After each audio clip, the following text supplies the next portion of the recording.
Hello, I'm Joyce DiDonato, and I'm thrilled to be your host for the Metropolitan Opera premiere of Akhenaten. This opera by the great American composer Philip Glass has been a life-changing event for the artists who perform it. In a visually arresting production, the likes of which have never been seen before on the historic stage of the Met, Akhenaten is an opera expressed as hypnotic ritual. As Glass's floating arpeggios are sumptuously played by the Met Orchestra, they are also visualized through an extraordinary display of onstage juggling. Like all Glass operas, the story is abstract. Its focus is the rise and fall of the pharaoh Akhenaten, whose resume is shrouded in the mysterious annals of ancient Egyptian history. Akhenaten was way ahead of biblical times when he introduced the worship of a single god, the god of the sun, to his followers. It's no wonder that his reign was relatively brief. In a tour de force performance, countertenor Anthony Roth Costanzo plays Akhenaten, and mezzo-soprano Janae Bridges makes her stunning Metropolitan Opera debut as his legendary queen, Nefertiti. Together, they inhabit a fantastical world. Thanks to the unfettered imagination of stage director Phelan McDermott, Glass has found his perfect match. As you will soon see, this is a mesmerizing production. Maestro Karen Kamensik is ready to enter the pit. Here is Akhenaten.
Open are the double doors of the horizon.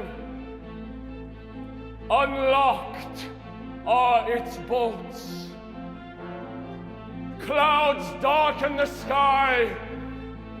The stars rain down. The constellations stagger. The bones of the hellhounds tremble. The porters are silent when they see this king dawning as a soul. Open are the double doors of the horizon. Unlocked are its bolts. Men fall. Their name is not. Seize thou this king by his arm. Take this king to the sky, that he not die on earth among men. Open are the double doors of the horizon. Unlocked are its bolts.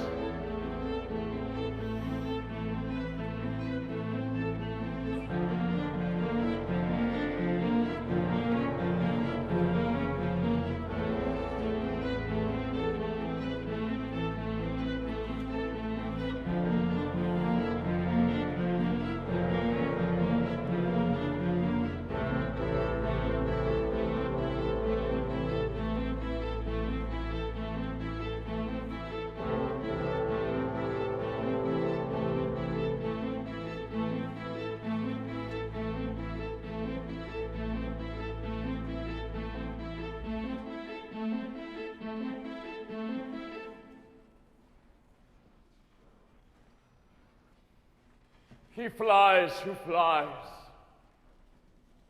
This king flies away from you, ye mortals. He is not of the earth. He is of the sky. He flaps his wings like a zerit bird. He goes to the sky. He goes to the sky. On the wind. On the wind!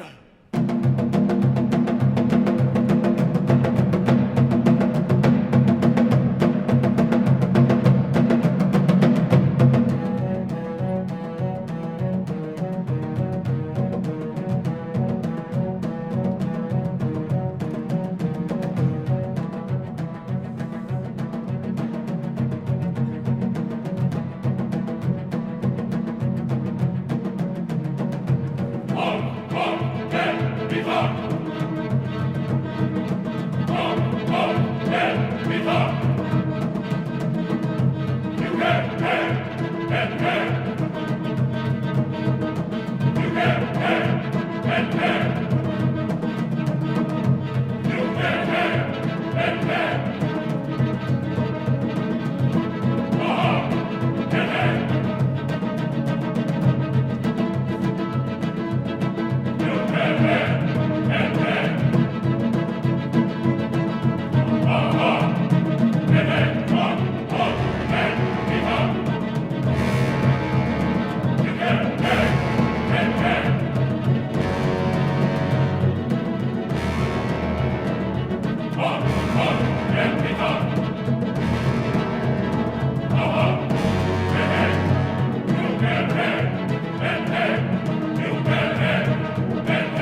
Live the Horus, strong bull appearing as justice. He of the two ladies establishing laws and causing the two lands to be pacified. Horus of gold, mighty of arm when he smites the Asiatics. King of Upper and Lower Egypt. Nefer Heperu Ra Waen Ra, son of Namaet Ra, lord of the truth like Ra. Son of Ra, Amenhotep, Amen is pleased. Hekwase, ruler of Thebes, given life. Mighty bull, lofty of plumes, favorite of the two goddesses, great in kinship in Karnak, golden hawk, wearer of diadems in the southern Heliopolis, king of Upper and Lower Egypt. Beautiful is the being of Ra, the only one of Ra, son of the sun, peace of Amun, divine ruler of Thebes, great in duration, living forever and ever, beloved of Amun-Ra, Lord of heaven.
By the end of the first act, Akhenaten has assumed his throne and announced his plans for a new monotheistic religion.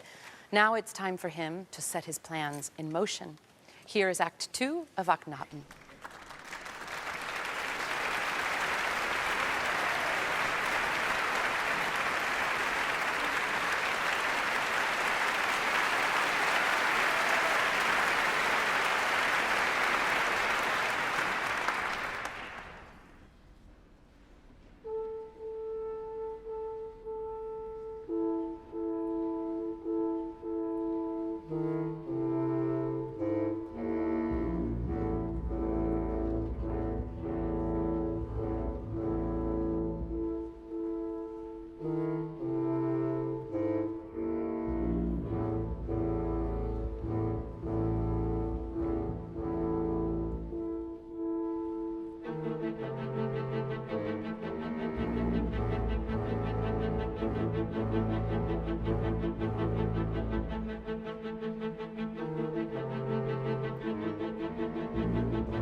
I breathe the sweet breath which comes forth from thy mouth. I behold thy beauty every day. It is my desire that I may be rejuvenated with life through love of thee. Give me thy hands, holding thy spirit, that I may receive it and may live by it. Call thou upon my name unto eternity, and it shall never fail.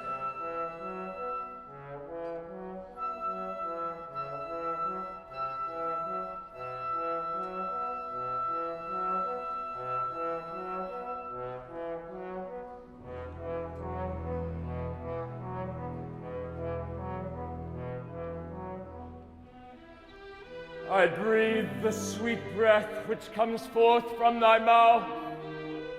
I behold thy beauty every day. It is my desire that I may be rejuvenated with life through love of thee. Give me thy hands, holding thy spirit, that I may receive it and may live by it.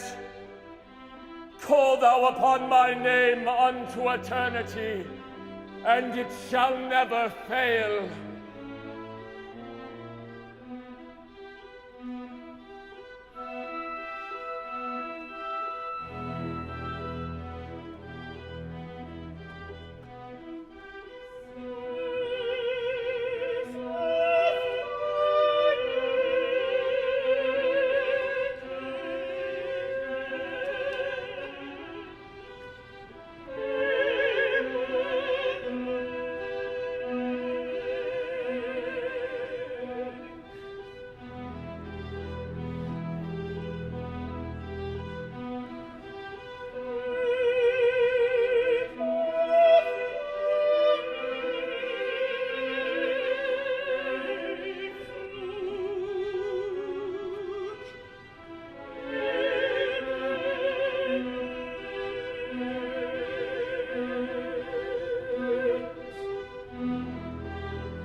And his majesty said unto them, Ye behold the city of the horizon of the Aten, which the Aten has desired me to make for him as a monument in the great name of my majesty forever.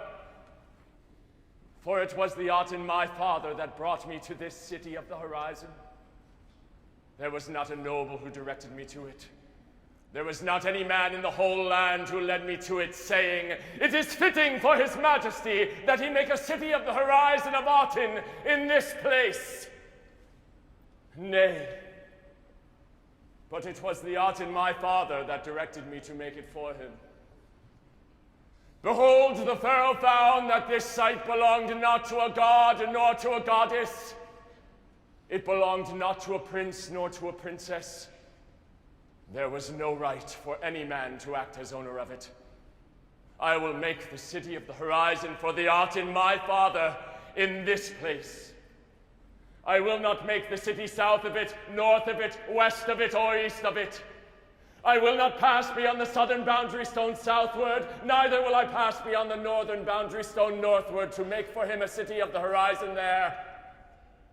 Neither will I make for him a city on the western side. Nay, but I will make the city of the horizon for the Aten my father upon the east side, the place for which he did enclose for his own self with cliffs, and made a plain in the midst of it, that I might sacrifice to him thereon. This is it. Neither shall the queen say unto me, Behold, there is a goodly place for the city of the horizon in another place, and I hearken unto her. Neither shall any noble nor any man in the whole land say unto me, Behold, there is a goodly place for the city of the horizon in another place, and I hearken unto them. Whether it be downstream, or southward, or westward, or eastward, I will not say I will abandon this city of the horizon.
At the end of the previous act, Akhenaten has sung his hymn to the sun and has created a new religion devoted to one God.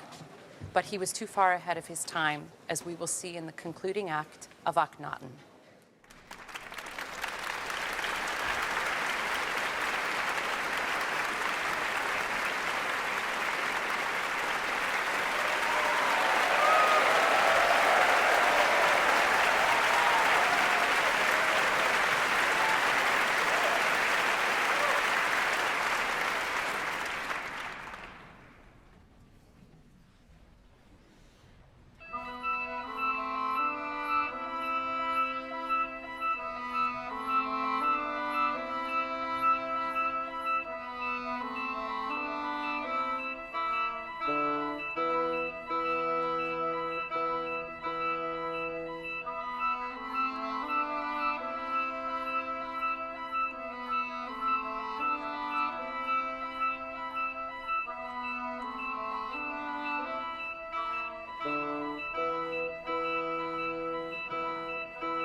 I have written repeatedly for troops, but they were not given, and the king did not listen to the word of his servant. And I sent my messenger to the palace, but he returned empty-handed. He brought no troops.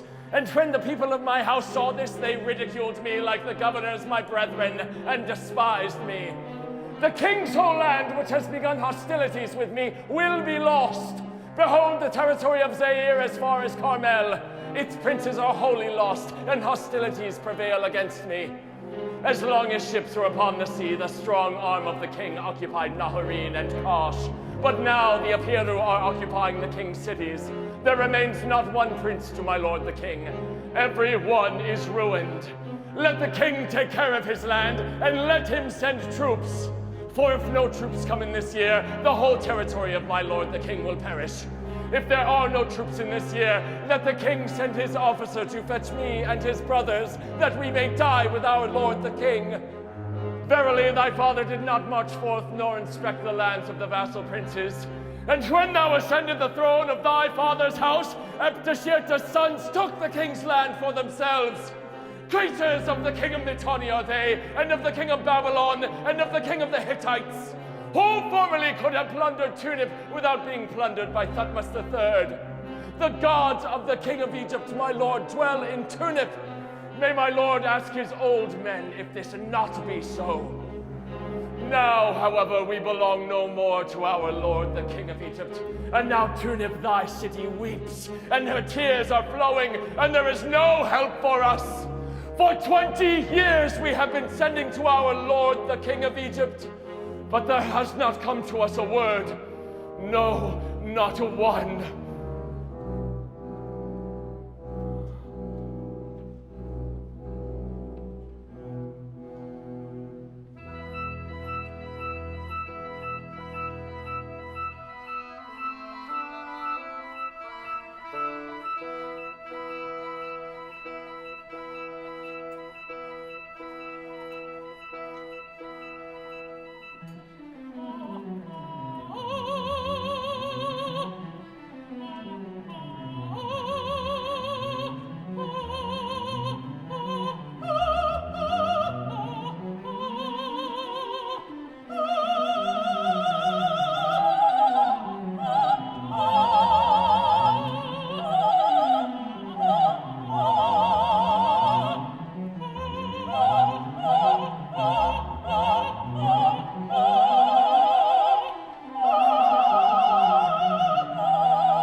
Oh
the son of him who knew thee not, has set, O Amun. But as for him who knows thee, he shines. The temple of him who assailed thee is in darkness, while the whole earth is in sunlight. Whoso puts thee in his heart, O Amun, lo, his son hath arisen.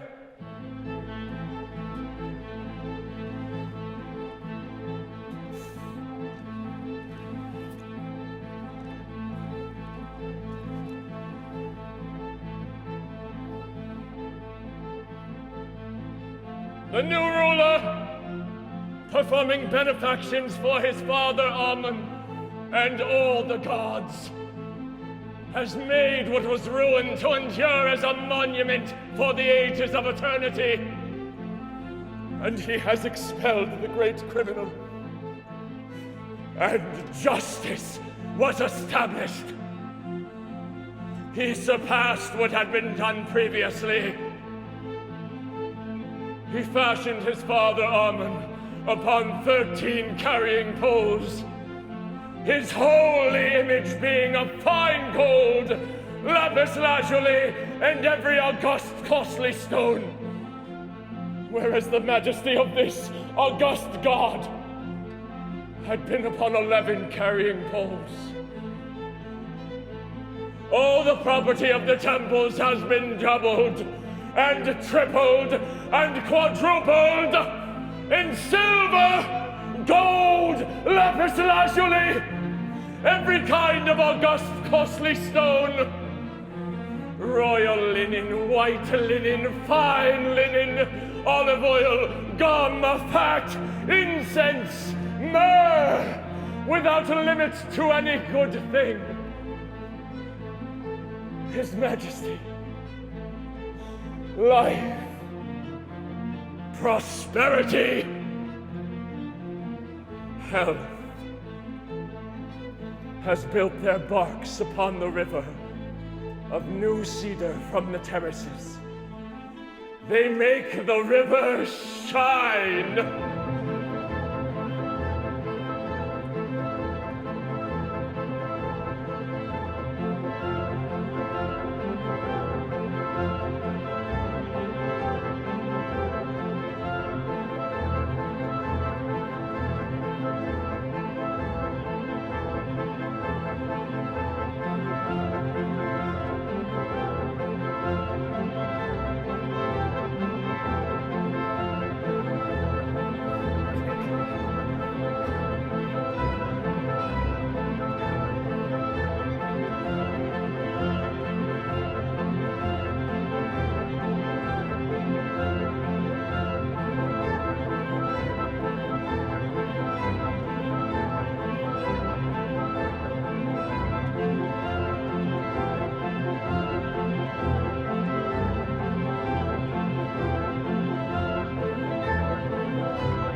To reach Tel Alamana, drive 8 miles south of Malawi to the point where you cross the Nile. On the east side of the Nile, the distance is less than a mile and can be covered on foot or on donkey. Behind the present village at the ancient site of Tel Alamana, the ruins known as the Palace of Nefertiti are among the very few remnants from the Akhenaten period. Tablets from the cuneiform writing containing correspondence between Egypt and Syria were found here and are now in the Cairo Museum. To see any sights on the eastern bank of the river, you must cross by ferry, which carries cars along with the usual donkey carts and local traffic. The ferry docking station is located at the southern end of the town. You should arrive at least 1/2 hour before the 6 a.m. crossing. The ferry does a brisk business and you will need every available second for sightseeing. There is nothing left of this glorious city of temples and palaces. The mud brick buildings have long since crumbled, and little remains of the immense stone temples but the outlines of floor plans. In addition to the tombs and ruins of the city, there are several stelae scattered around the plain, marking the limits of the land belonging to the city. Most of them are too widely scattered to visit and are also in bad condition.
Thank you, everybody. Thanks so much. Thank you.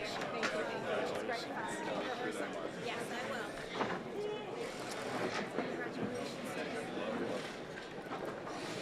We did it.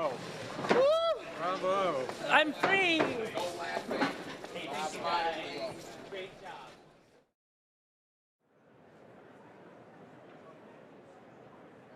This production is director Phelim McDermott's second Philip Glass opera for the Met. General manager Peter Gelb spoke to Phelim about his bold vision for the ancient Egyptian world of Akhenaten. Phelim, I'm sure our audiences would agree that this is perhaps the most unusual and beautiful production to be on the stage of the Met since the last opera of Philip Glass's that you directed here, Satyagraha. And these certainly are times when we need some beauty in our lives. What inspired you to come up with the idea of a convergence of juggling and opera? I mean, you mentioned Satyagraha, so in that opera, we explored a vocabulary with puppetry and using like materials and objects. And my little confession, I was floating in a flotation tank, which I do sometimes for relaxation and imagination purposes. And I got an image of, I was thinking about the music and I got an image of juggling. And then I was told to get in touch with Sean Gandini, Extraordinary Sean, who people have been seeing on stage. Right. And in that conversation, he said to me, you do know the first example of juggling in any culture is an Egyptian hieroglyphic of these women juggling. And that, as far as I was concerned, that was a kind of affirmative sign to my intuition. But obviously there, and people will have seen, there's a relationship of the patterns that the kind of poetic juggling makes with the music. It is a bit like the music's being visualized. And Philip Glass has said that he was inspired by the life of Akhenaten, who he learned about from reading Sigmund Freud, that particularly the aspect of Akhenaten as being way ahead of his time, as a first believer in who introduced the idea of one God, to the people of the ancient people of Egypt. Yeah. So how does that, I mean, how does that concept sort of affect what you were doing in terms of your approach to the production? I mean, obviously, there's this kind of, right in the center of the whole piece, which is in Act 2, there is this image of the sun and the hymn to the sun, which is the, you know, the biggest kind of sphere in the whole production. So that kind of binds the whole thing together. So the whole thing, if you think about it, is it's got radiating sort of sun-like energy through the whole production. It's the opposite end of the spectrum from Satyagraha. Rather than being kind of this kind of very humble things, it's kind of opulent. And he built this, you know, this city in the space of 15 years. This whole culture was built that was based around the sun. So in a way, I think what we're trying to do in the design and the production is give people the extraordinary feeling of the change he made, but the extraordinary world that he created whilst he was here in his short life. I sort of feel watching the rehearsals and the performances that as if you've opened up a portal to this ancient world. I mean, I think that's right. In the prelude, there's a bit where I'm in rehearsals when the orchestra first arrives and we start to do the prelude. And I can tell if things are going well if I get slightly scared at the beginning, because I get both excited and scared that we have, opened that portal. I feel like in the first act, we release the kind of ancient Egyptian gods, the spirits from the tombs, and they have a chance through this extraordinary medium to communicate some of what that culture is like, which I don't think you can get from just getting the facts. Because, of course, there's beautiful music that's communicating that as well. Right. Thank you for giving this great gift to our audiences. It's an absolute pleasure. Now, I'm joined by the juggling maestros, Sean Gandini and Katiula Hokula, founders of Gandini Juggling. Sean is also the choreographer of this production. Hello, Hiya. welcome. Nice to meet you. Why do you think this particular opera is so suited to this imaginative idea of juggling? I think that Glass music calls for juggling. For me, whenever I used to hear Glass, I always thought juggling, and I was so happy that Phelim had this sort of dream vision. There's something about how the music's written which fits rhythmically with the juggling, the polyrhythms and the repeated motifs. Now, I understand that part of the creative process involves getting everyone involved in the production to juggle, including the entire chorus. So, Kati, how do you teach juggling to a novice? Well, it's so much fun. It's fun to try, and it's such a great skill to impress your kids with and your colleagues with, and they've done such an amazing job. The How chorus. long until you actually get few the rhythm? minutes. Really? Yeah. Do you want to have That's a go? extraordinary. At the break. At the break. But Karen, Not on camera. Karen, the conductress, is doing beautiful juggling. Yeah. I think we have about 38% of the Met juggling at the moment. This is amazing. Tell us about how you coordinate this with the conductor, Karen Kamensik, who's also a juggler. Do you want to say? Well, no, we sat down with a score, and actually the next scene we're about to do, the battle, for us rhythmically is the most complex because we're counting 5s and 7s the same way she is. So, Yeah. and sometimes we need to juggle at twice the speed that she's conducting, and we occasionally peek from the corner of our eye to see. But she's the most generous conductor in the world. She asks us, "Was that too fast? Was that too slow?" So yeah, she's a good juggler. Okay. Yeah. So how did the composer Philip Glass react when he saw his music coming to life in the juggling? Actually, he said the juggling was now indispensable for Akhenaten. Ah. He'd seen the opera a few times, but here in New York, he watched us do a lecture, and he said, "Yes, I understand. It's like the music. Oh, I love it's a that. visual. It's like visual illustration of the score." He said. So that made us happy. Well, this is Yeah. what we feel watching it too, that they were just meant to be together. Well, they need to be together forever and ever. Sean and Kathy, your work is extraordinary. We're so grateful to have you Thank you for all the here. nice words. Thank you so much. Bye.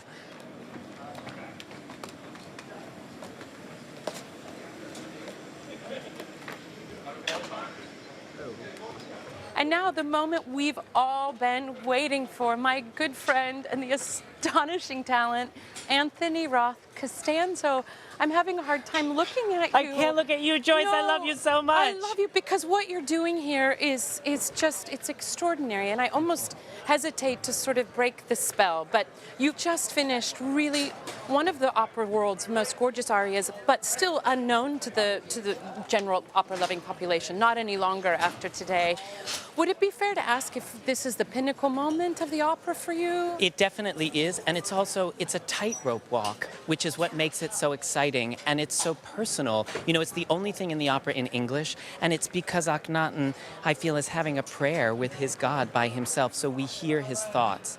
And after this temple scene of clubs flying and ha ha ha ha, and then this very difficult duet with interweaving lines, all of a sudden it's just me, vulnerable out there, And you float across the stage. Oh, thank you. When you're climbing these stairs at the end, what's in your head? What are you thinking? You know, there's a couple things. Like all opera singers, I have 10% of me focused on the technique, which Yeah. means foot and then raise Step. and then step and then don't fall and then your foot is on your dress. But the other part of me, I look up and I feel the light of the sun on my face, and it feels, not to sound corny, but like I'm in Egypt. And I feel, before the show today, I was thinking of the ancient spirits that inspired this opera and that are then channeled and released through us today. So it's kind of exciting stuff. That reminds me of a social media question that we have that I want to ask you, and it's from Cynthia Wilcox. Yeah. Anthony, we've heard about the painful waxing sessions you've endured for your role as Akhenaten. Is this, or what is the most extreme thing you've done in order to achieve your best in an opera? I would say this. I mean, the waxing is actually how I became a countertenor to begin with. Just kidding. If Mental people ask note you, to mental self, note, that's how yeah. you do it. No, there's a lot that is involved in this. And the question is why? That's what I asked the director. Why be naked? Why be waxed? Why shave my head? And he said, because you, for 3 hours, have to take us somewhere different, and you have to be somewhere different yourself. So when I go to the grocery store, I feel like an alien. But when I step on this stage dressed like this, I feel like Akhenaten. Anthony, thank you. I know Joyce. all of us who love you, we're so proud of you for this moment. I love you to pieces. Thank you, Joyce. Mwah. Give me some gold leaf, baby. Mwah. Oh yeah, you got gold all over you. Bye, Joyce. Philip Glass's opera has no violins, which is a story in itself. I welcome now the Met violist, who is finding himself in the unusual position of of concertmaster Milan Milisafievich. I'm going to have a confession now. The viola, this is not a joke, is actually, other than the cello, my favorite instrument. And Philip Glass famously tells the story that the orchestra had to be small because of its debut in Stuttgart, 1984. So he comes up with the idea of putting the violas in charge. How does this feel? It definitely feels unusual, but also really fun. I would say one unusual thing about it is that we don't sit in our usual place in the pit. Now we're sitting usually where the first violins are. You know, we kind of have a more prominent role. All the strings are on one side. What I have to do personally is tune the orchestra. Plus I have to, you know, play the role of mediator and somebody who makes sure that everything is running smoothly and the communication between the conductor and the orchestra is running well, which is the concertmaster's job. Absolutely. So, yeah, I think it's really fun. So it's the first time playing this score. It's very demanding for concentration, etc. But what are some of the specific things that you all are trying to create in the pit? I think it's a lot about this kind of sense of kinetic energy, a lot like what the acrobats are doing on stage. You just kind of, you have to get into the groove of things. But like Anthony was saying, without losing that 10% of concentration. Oh, yeah. Because that would be Absolutely. disastrous, Absolutely. I think. It's actually, honestly, it's not difficult to get lost. You have to really pay attention to where you are because there's a lot of, you know, repetitive figures and they just kind of create this energy that we kind of try to enjoy and flow with. Thank you so much. Welcome to the Joyce. leading of the orchestra. Yeah, We're it's been enjoying fun. it It's been so fun. much. Yeah, Thank I'm enjoying you. it too. Thank you so much. My pleasure. Thank you. Janae, brava. It's so beautiful to behold this marriage of this staging and this music. And this is how you're making your Metropolitan Opera debut in this really historic production here, playing a legendary queen. Okay. I read that Nefertiti actually played a role in your childhood. Absolutely. Growing up in Tacoma, Washington, there weren't necessarily a lot of African images that we saw. So my family made it a point to have African art, African symbols, music, and Nefertiti was a big icon in my household. And so making my Met debut in this iconic role feels really just so right. And I love this. You were the captain of your high school basketball team. So I'm curious, like, how did opera beat out the basketball? Well, I was kind of forced to make a decision. It was a very unfortunate circumstance where my coach at the time said, I'm not going to play you because you chose singing over basketball. So I said, well, you know, since you can't guarantee that you're going to play me further, I can guarantee you that this will be the last day of my competitive basketball career. And it was a difficult time, but I would say that I made the right decision in the end. Yeah, well, I think we would all agree with that. Absolutely. Isn't that funny how sometimes the biggest tragedies grow into something that so I'm thankful. put you on the path? Yeah. It is, yeah. Some people refer to you as the Beyonce of opera. Can we get the wind machine in? Wind machine, please. Tell us about that. Beyonce is Beyonce. She is in a realm of her own, and I've admired her since I was a little girl. Yeah. So at first I was a little bit hesitant, but you know, it kept coming. I couldn't stop it, and so at this point, I fully embrace it. I am channeling every queen with this role, and she is at the top of the list. But to be sure, there is no other Janae Bridges. I mean, you don't need Well, another thank title you. as well. Thank you, Janae. Thank you so Joyce. much. Thank you.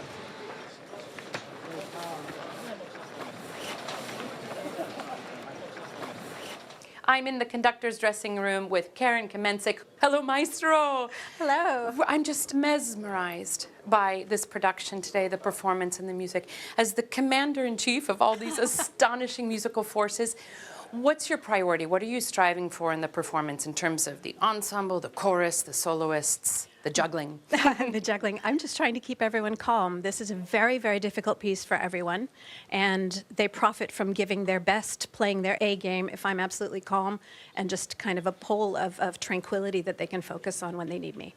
This is your Metropolitan Opera debut. Aren't you also nervous? I've done a lot of Philip Glass, so I'm very comfortable with this music, and I've learned through the years how to keep myself calm. Also in the days before, when I'm doing a production like this, it's a whole mentality that I need to kind of ingrain in my head.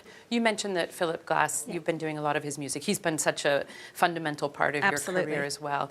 What first drew you to his music? I first discovered it at Indiana University. They played Koyaanisqatsi and Powakatsi in a sort of alternative film series. So I heard the music and absolutely fell in love with it and said back then, I want to conduct this music. And then serendipitously, my musical ways led me to him about 3 years later. And then he raised me sort of in his music from And bottom you're, up. in a way, working with your idol. I am. He gives you a lot of specific feedback? He does not, which means I guess I'm doing it right.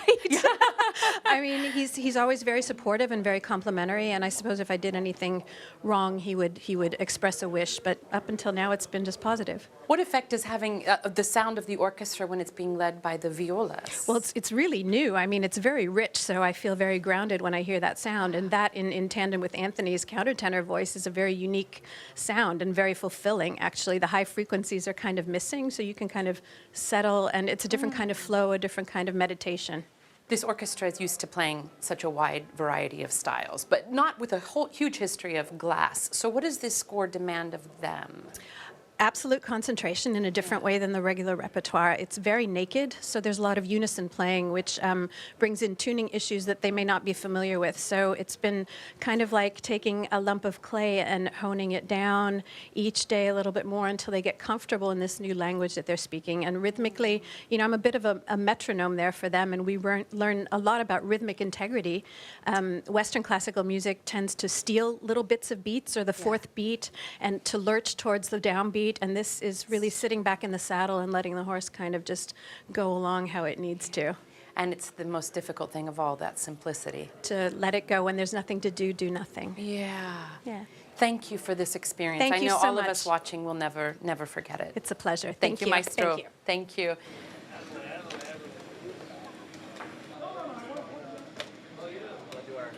Now, I have the extreme pleasure of speaking with the head of the Met's costume shop, Elisa Iberti, who will introduce us to Kevin Pollard's really extraordinary designs for Akhenaten. Hello, Elisa. Hi, Joyce. How are you? Lovely to see you.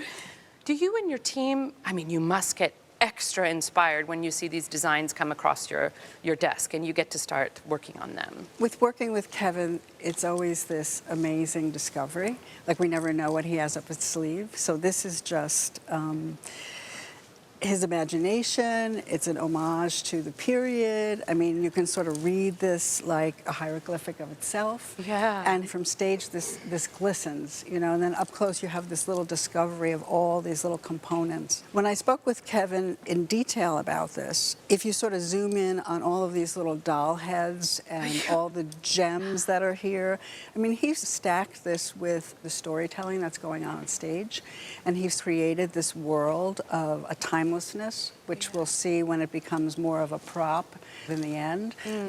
But it tells the story of Egypt and discovery.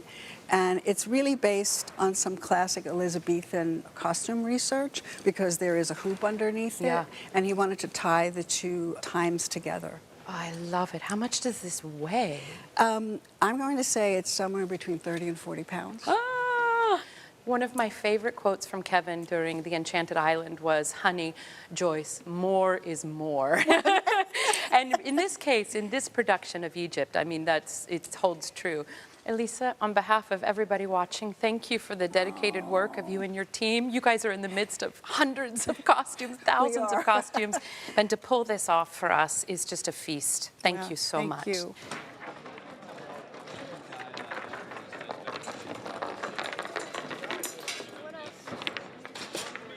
I'm joined now by Zachary James, who plays Amenhotep, the ghost of Akhenaten's father.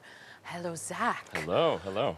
You are the gorgeous, amazing, astonishing narrative thread of this opera for us, then the responsibility to guide us through the piece. You are a trained opera singer. Yes. And while we don't get to hear you actually sing today, we still hear your incredible, wonderful voice supported. And it's so central to the show. Describe your approach to the speaking role on the stage of the Met in terms of support, projection. Yeah, it kind of feels Wagnerian, honestly. It feels like Wagnerian recit. It's very trippy in a way. And you have to fill the whole space and really, hear yourself in the space. And the same way with singing, really. So even though you're not singing.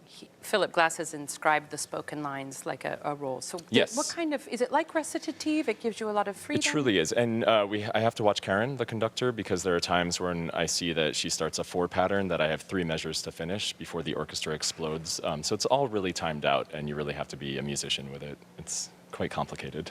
And on top of that, you're one of the soloists who has to learn how to juggle. Oh, yeah. So give us a timeline on that about how... Yeah, I learned to juggle for this show. Sean Gandini and the troupe taught me. I was a kid who never threw or caught. I didn't do sports. I was a piano kid, so it was quite terrifying. What I've enjoyed so much about this today is that it really feels like we're introducing a piece that a lot of people, it's not in the standard repertoire. Yeah, we're introducing it to the world. It's a very special moment, and to have so many people joining in on that journey is very special. And we have Akhenaten fans that have seen it in London twice, and LA, and they follow along. So I predict they're going to become like deadheads along the time and become groupies for this. Yeah. Zachary, thank you so much. Thank you. And thank you. We just want to make sure we don't 13. Lisa, brava. Oh my gosh. Thank you. Congratulations. Tell us how it feels singing in this different musical language. Oh, it takes you in a trance. The whole thing, it's just, it doesn't feel like such a long time. You just go on stage and it feels like meditation, really. That's what we feel too. That's the exact impression we get. Yeah. But this is happening while you're up in the stratosphere singing so extraordinarily. How do you maintain just the freedom and the beauty of your voice? Well, this role is particularly difficult because it only shows a portion of one's voice. So it's so important to not just warm up, but to warm down and to keep the voice flexible in between these acts. And as a singer, I'm sitting here going, where do you begin to memorize this in terms of role preparation? How do you start and when does it finally click? Well, for me, this was actually not particularly hard to memorize, or that was not my main concern. The concern was, well, first when I saw the page, I thought this was impossible, really, because it just lies so high and it's repetitive, and I just thought this was impossible. And I think that just by trying to get through this, you sort of accidentally memorize it, really. So I'm sure you've handled a lot of props in your career, yes. and a lot of different costumes as well. Yeah. But this time you're actually holding a bloody heart. My We sing husband's about heart. that a Yeah. lot in the opera, but we don't always see it. So tell us a little bit about this weighing the heart and the feather. Oh, well, it's my husband's heart, who just passed away, and it needs to be weighed to see if he can enter the afterlife. Yeah. And then afterwards, in Act 2, I get this beautiful feather, and it's actually my weapon, because I'm a fierce queen. Beautiful, Gisela. Thank you so much for coming. We look forward to seeing you in the second act. Mwah. Thank you. Full queen.